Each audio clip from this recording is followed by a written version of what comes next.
Welcome to the Taste China Learn English. Yes, welcome everyone. We are trying a unique format for today's deep dive. We're looking at a fascinating document and it's titled Egg Fried Rice Simple Perfection. Right. Simple perfection. I like that title. Yeah, me too. And because our goal today is to help you, the listener, as an English beginner, we are going to speak a little more slowly. Exactly. We want to use simple, clear words so you can practice your English. Right, but we will still explore some very fascinating culinary science. We're going to have a natural, simple conversation about this amazing dish Yeah, the intention is really to give you an environment where you can, pick up some very useful English vocabulary about cooking. without feeling lost. Right, Right. like no fast or complicated dialogue. Exactly. We will take our time and we're going to explore the chemistry and really the art behind a dish that seems incredibly simple. But it's actually quite complex when it's done right. Oh, absolutely. I mean, it is a dish almost everyone knows, right? Chinese egg fried rice or Dan Chow fan. Yes, Dan Chow fan, a true classic. It is really fascinating how something that is built from leftover food, food you might throw away, can be transformed into this culinary It masterpiece. really is a masterpiece. So, our mission today is to uncover the secrets behind making it perfectly while helping you learn the language to describe the process. That contrast between the humble ingredients and the sophisticated technique, that is what makes this dish so interesting. Yeah, it really is. So, I think we should start by looking at the very foundation of the dish. The rice. Exactly, the rice. It is the most important ingredient in egg fried rice. But I have a basic question for you. Okay, what is it? Can I just cook some fresh rice right now and fry it? Oh, wow. Any Chinese grandma would immediately say no to that. Really? No fresh rice. No, definitely not. That is actually the most common mistake people make, using freshly cooked hot rice. Okay, but why? I mean, think about fresh rice like wet clay. Wet clay, bro. Yeah, wet clay is soft, it is pliable, it's wonderful if you want to mold a shape, right? Yes, it sticks together beautifully. Right. But if you try to build a structure where every piece needs to remain separate, wet clay just completely fails. That is a perfect analogy. Yeah. Because if you push those pieces of wet clay together in a hot pan, they simply merge. They turn into one large sticky lump. Exactly. And fresh rice still contains a massive amount of internal steam and heat. So it's too wet. Right. The starches on the outside of the fresh rice grain are very soft and sticky. Oh, I see. So when you drop that hot, wet rice into a wok with cooking oil, the starches basically act like glue. So instead of frying, the rice just steams and mashes together. Yes. And nobody wants a plate of mushy, heavy fried rice. The texture is completely ruined. So if any experienced chef would say no to fresh rice, what is the fundamental rule? The rule is that you must use leftover rice, or we often call it overnight rice. Overnight rice, so you cook it and then what? You let it cool down and you put it in the refrigerator until the next day. Okay, the refrigerator. So that cold air solves the wet clay problem. Yes, it changes the physical structure of the rice.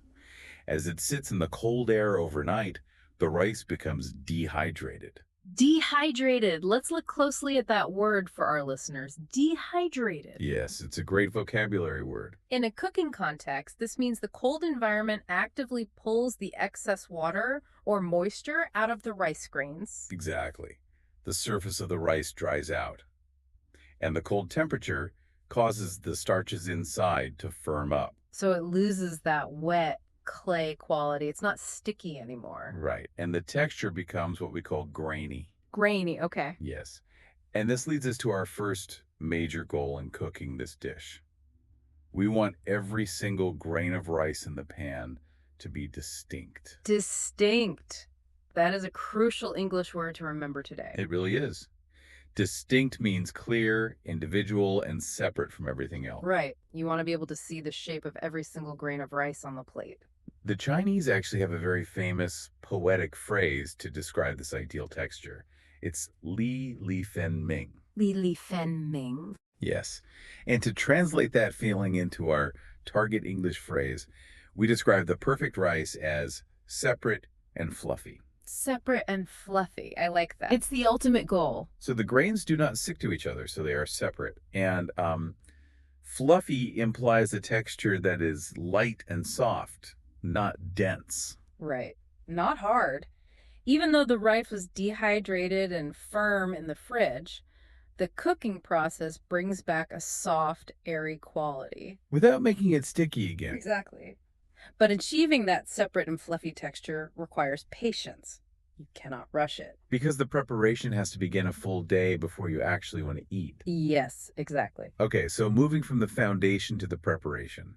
The source document mentions a specific cooking style. Oh, yes. The technique. Right, the technique. He has a beautiful poetic name, silver covered in gold. Or Jinguayin in Chinese. Yeah. Chinese culinary tradition loves visual metaphors. It's a great name.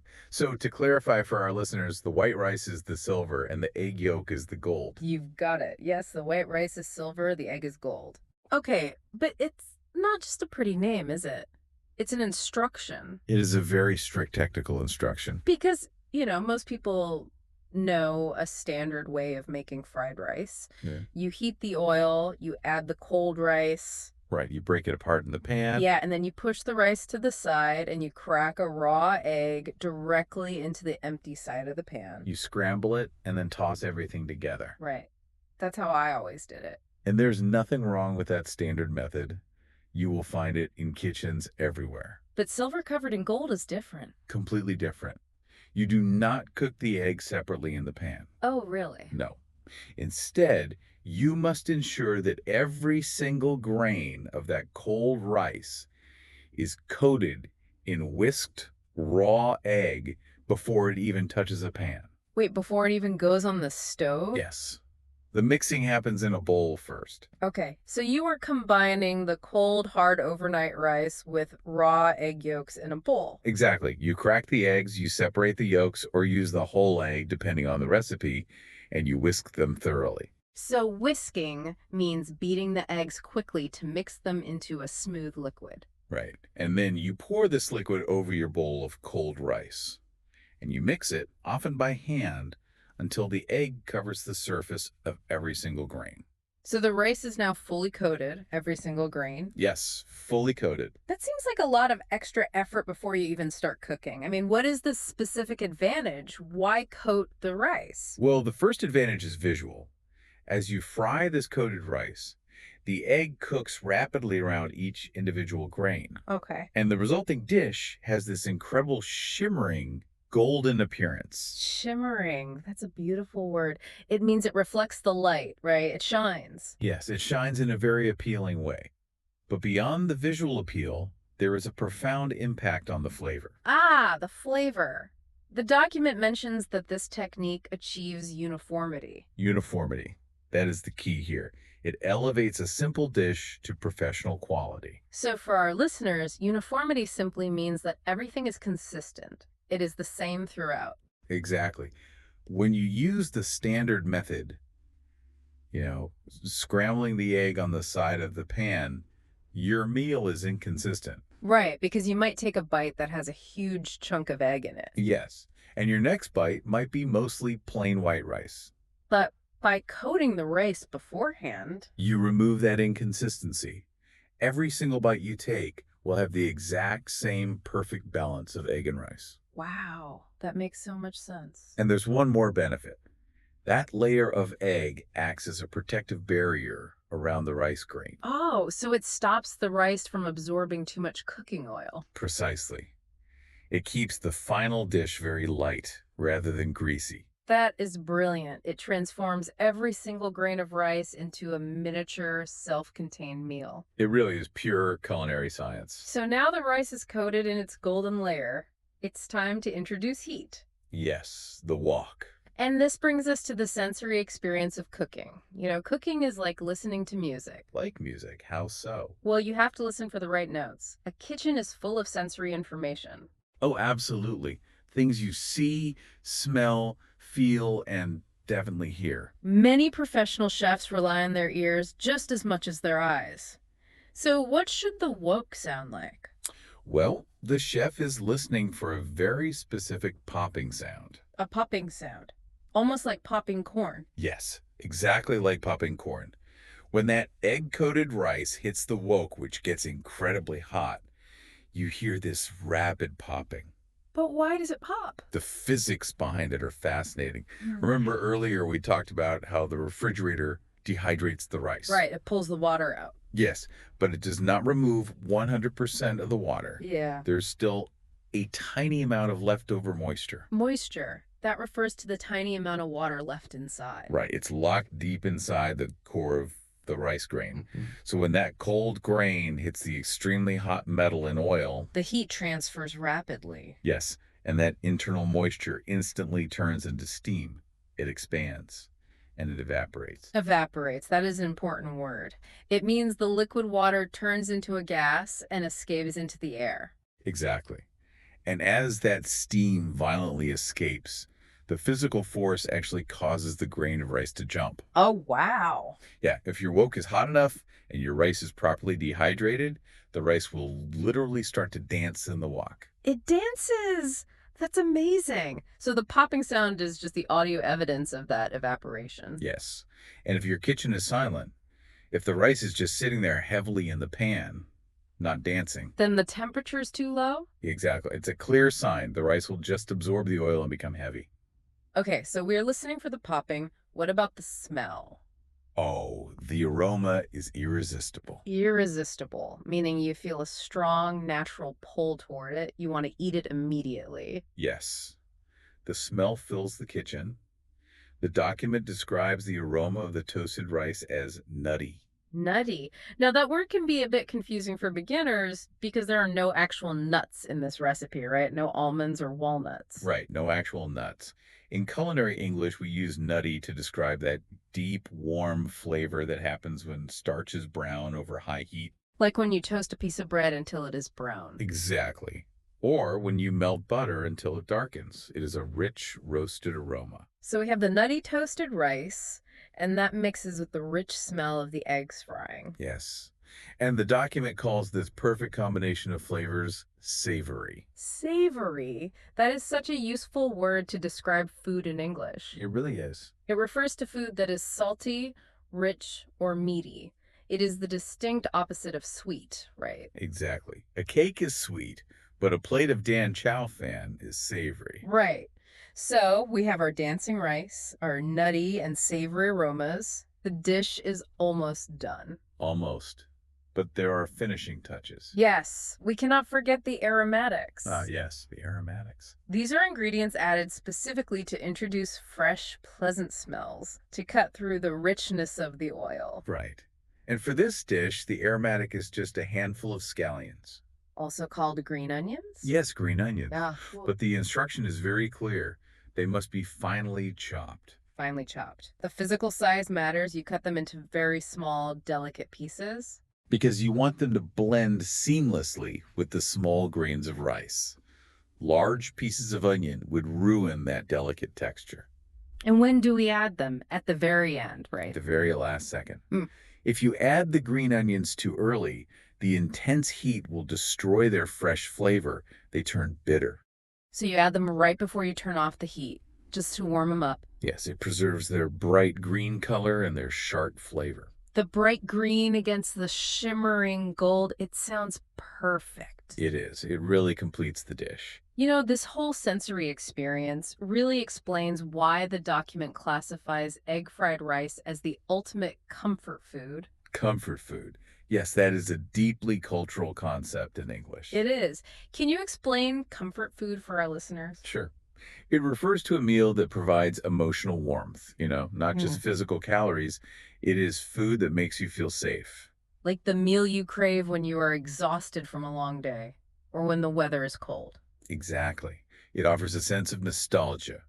It usually involves simple, familiar ingredients. And Dan Xiaofan uses everyday staples, rice, egg, oil, scallions, but it is deeply satisfying. It's the perfect comfort food. It really is. Right. Now, before we finish, let's do a slow, friendly review of the key English vocabulary from today's deep dive. That's a great idea. It will help the listener practice. Okay, so the first term was the essential starting point for the dish, leftover rice. Right. Leftover rice, food repurposed from a previous day. And because it sat in the fridge, it lost its water. It was dehydrated, Dehydrating. which gave us our next important word. The texture, we wanted the grains to be distinct. Distinct, meaning clear, individual, and not mushy or clumped together, Yeah, separate. right. Distinct and separate. And to achieve that, we used the raw egg. We made sure the rice was coated. Coated, like the egg completely covering each grain of rice before cooking. Exactly. And all of that led to a mouthfeel that is light and airy. We called it fluffy. Fluffy, not heavy or dense. And finally, the overall flavor profile. Salty and rich, not sweet. It was savory. Savory, yes. Yeah. Leftover rice, distinct, coated, fluffy, and savory. Excellent. Mastering those words will definitely help you read English recipes more easily.